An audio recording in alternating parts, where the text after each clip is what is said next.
Now in this section, having cleaned my palette up, let's turn our attention to the foliage.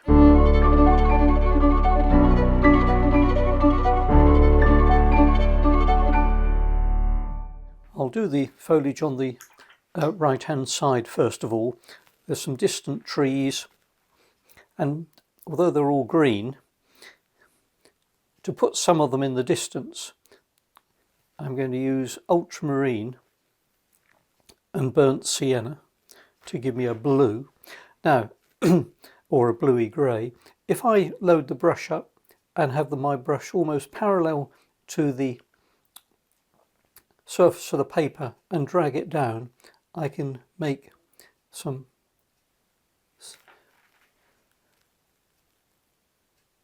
dry brush type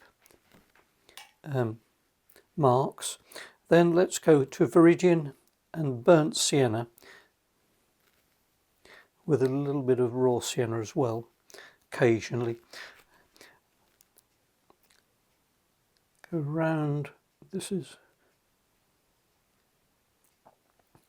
and get that to merge with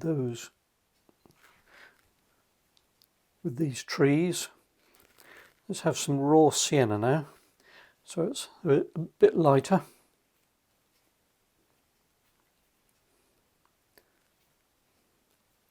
Keep going. Now darker, so Viridian and burnt sienna, pops with a bit of burnt umber as well. And if I put it dark here, that'll nicely show up the light on the side of that building. We've got a little fence here, so let's see if we can paint the negative space and force the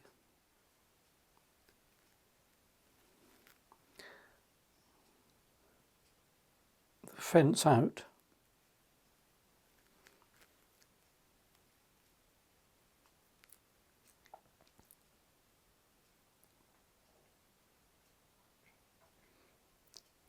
Again, it's an area that you might just notice, so don't be too perfect about it.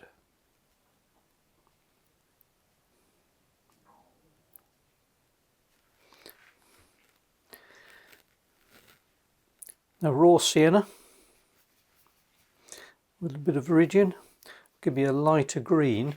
I'm going to take some of the paint off, just off on my tissue, and again using the brush on its side, just indicate this little tree.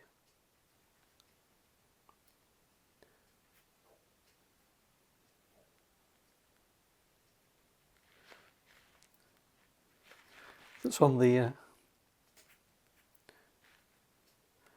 I'm putting that in because I don't want it to look too, so it's silhouetted against the or following the contour of that building. Then let's turn our attention to this other tree. Now, given that the sun is over on the right hand side, this side of the trunk will be quite light.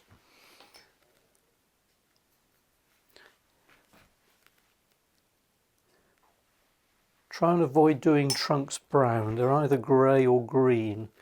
In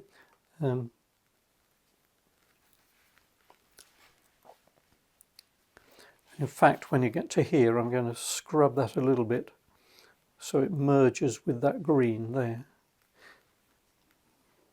with the grass.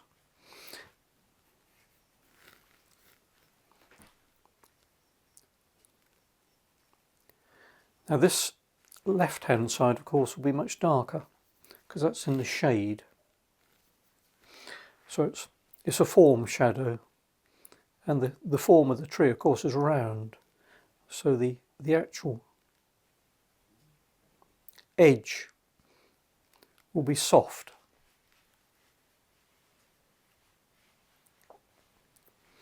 And it's not a hard edge like the corner of the building, it's a soft edge because the tree is round, and we can soften that just with a damp brush. Again, following the guide I gave previously, let's straight away indicate the car shadow.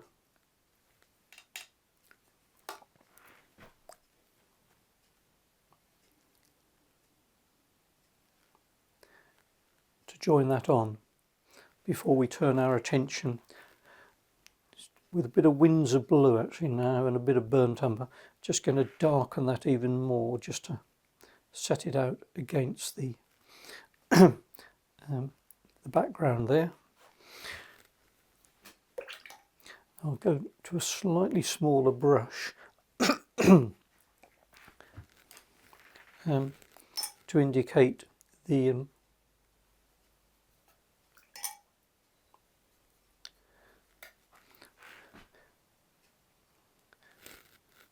this is burnt umber and viridian, perhaps a little bit too much viridian there.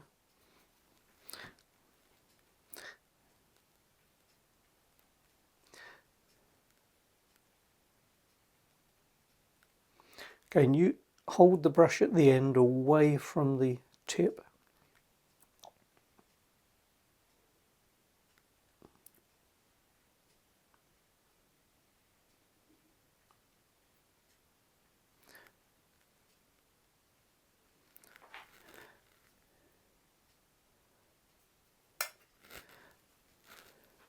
Have some dry brush with the old ivy growing round.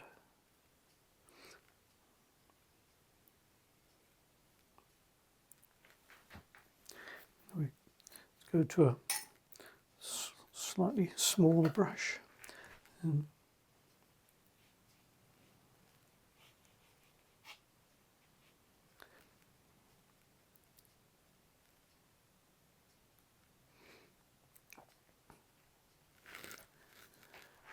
Now these, I've just done a few pencil lines just to help indicate where the height of the tree is.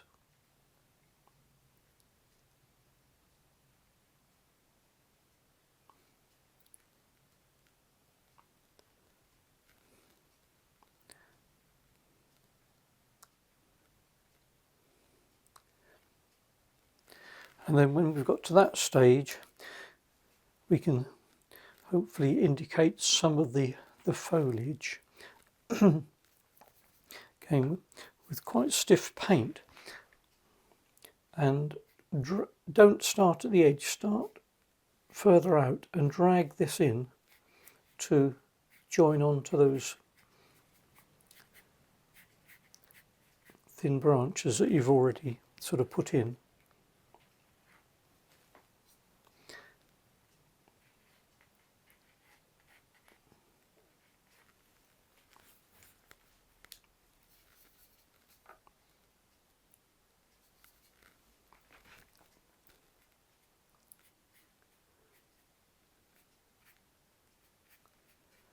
Don't make it too solid.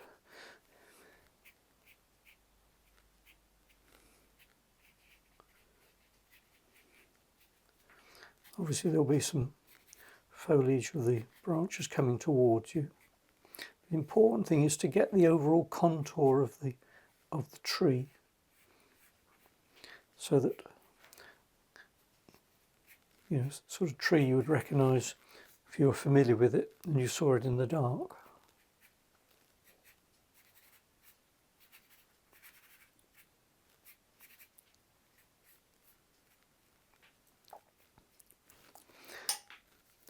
And there's one or two smaller bushes out in the distance here. You can see the variation of the tones. They just get a little bit darker as you come forward to get that layering to indicate the distance.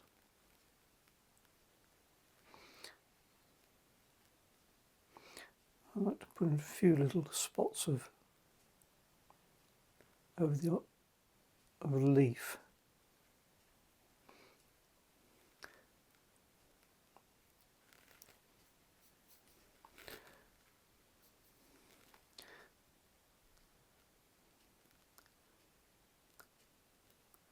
just to make it a little bit more lively.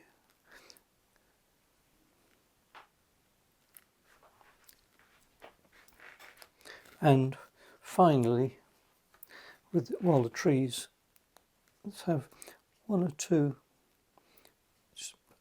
shadows cast around the trunk to show how round the trunk is.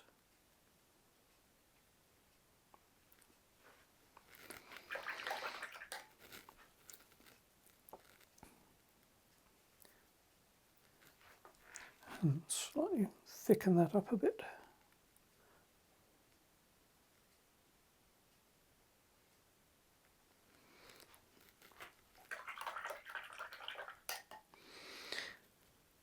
Now while that's drying, we'll just put in some of the,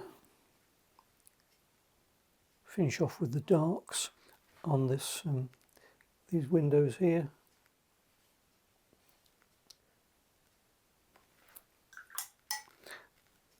Light on the roofs, the chimney stacks.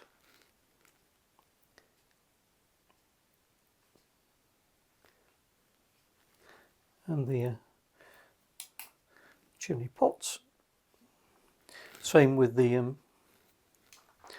with these pots here. Try and put them in with one stroke. Don't all have to be the same colour. Let's do the other two with raw umber.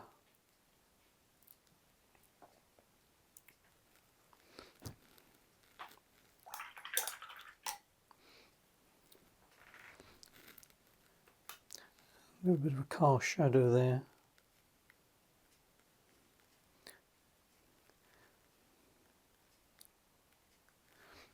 And of course the shadow under there, just lightly. Now the last lesson will be when I'm finishing off. Always a difficult and dangerous time, because it's very easy to overwork the watercolour and lose the freshness and the immediacy and the spontaneity of the work you've already done. We'll just add a few final details and address the figures, and then we'll stop. Always a good idea to stop 10 minutes before you think the painting is finished.